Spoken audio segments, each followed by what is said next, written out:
এমএলএসের eastern কনফারেন্সের ম্যাচে inter মায়ামিকে ৩-০ গোলে হারিয়ে আসর শুরু করলো লস অ্যাঞ্জেলস। গোল না পেলেও অ্যাসিস্ট পেয়েছেন সাং হিউন মিন। অন্যদিকে এদিন নিরুত্তাপ ছিলেন মেসি। এমএলএসের দুই উজ্জ্বল নক্ষত্রের লড়াইয়ের দিন মাঠে ছিল লিগ ইতিহাসের দ্বিতীয় সর্বোচ্চ দর্শক উপস্থিতি। ৭৫,৬৭৩ দর্শকের সামনে লস অ্যাঞ্জেলসের সাং হিউন মিন ছাপিয়ে গেছেন মায়ামির মেসিকে।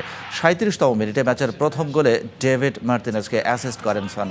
দ্বিতীয়ার্ধে বেশিরভাগ সময় সমতার খোঁজে মরিয়া ছিল মায়ামি, যদিও ডেনিস বয়াঙ্গার গোলে ব্যবধান দ্বিগুণ হয়। লস অ্যাঞ্জেলসের অতিরিক্ত সময়ে নাথান আরদাজ আরও এক গোল করলে ৩-০ গোলের ব্যবধানের হার নিয়ে মাঠ ছাড়ে মায়ামি।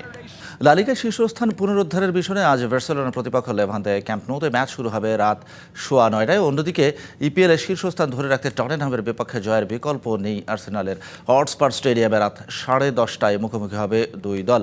ওসাসুনার কাছে রিয়ালের হার স্বস্তি ফিরিয়েছে বার্সা শিবিরে। লেভান্তেকে হারিয়ে টেবিলের শীর্ষে ফিরে যাওয়ার সুযোগ কাতালানদের সামনে।